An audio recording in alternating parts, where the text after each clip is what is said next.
Chapter 2. Music in the Night.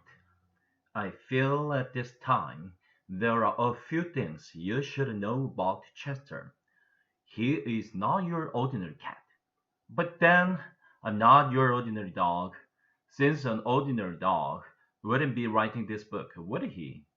Chester came into the house several years ago as a birthday gift for Mr. Monroe, along with two volumes of G.K. Chesterton, hence the name Chester, and a first edition of Dickens' A Tale of Two Cities.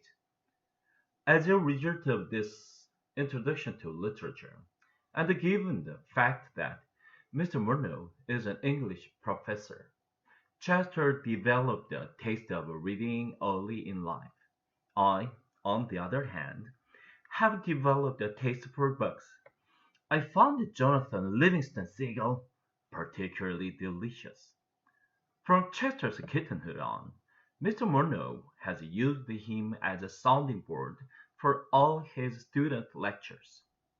If Chester doesn't fall asleep when Mr. Monroe is talking, the lecture can be counted a success.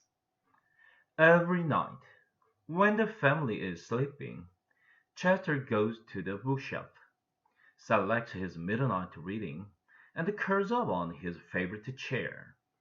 He especially likes mystery stories and the tales of horror and the supernatural. As a result, he has developed a very vivid imagination. I'm telling you this because I think it's important for you to know something of Chester's background before I relate to you the story of the events following the arrival of Bunnicula into our home. Let me begin with that first night. It seems that after I went to sleep, Chester, still stewing over the lost milk, settled it down with his latest book and attempted to ignore the rumbling in his stomach. The room was dark and quiet. This did not prevent his reading, of course, since, as you know, cats can see in the dark. A shaft of moonlight fell across the rabbit's cage and spilled onto the floor below. The wind and the rain had stopped and, as Chester read Edgar Allan Poe's The Fall of the House of Usher, he became increasingly aware of the eerie stillness that had taken their place. As Chester tells it, he suddenly felt compelled to look at the rabbit. I don't know what came over me, he said to me the next morning, but a cold chill ran down my spine.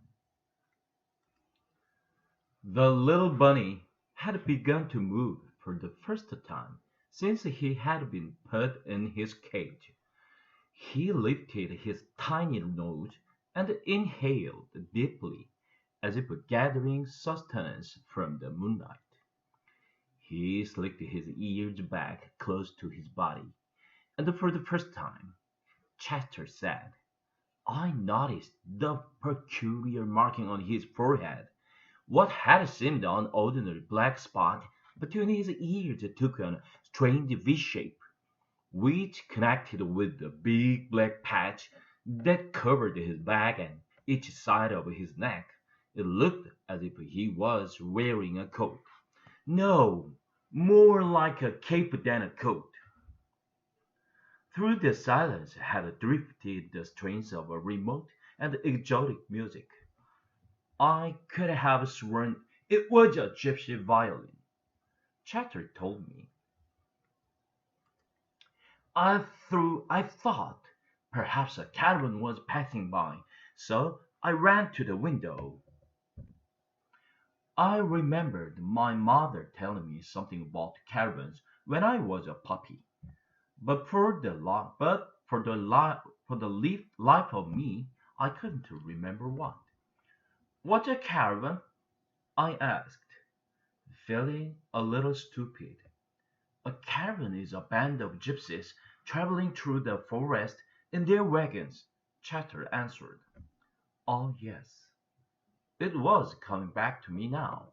Station wagons? No, covered wagons. The gypsies travel all through the land, setting up camps around great bonfires, doing magical tricks, and sometimes, if you cross their palms with a piece of silver, they will tell your fortune. You mean if I gave them a fork, they'd tell my fortune? I asked, breathlessly. Chester looked at me with disdain. Save your silverware, he said. It wasn't a caravan after all. I was disappointed. What was it? I asked.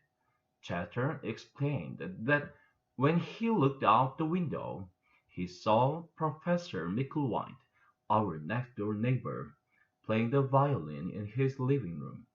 He listened for a few moments to the haunting melody and sighed with relief. I've really got to stop reading these horror stories late at night, he thought. It's beginning to affect my mind.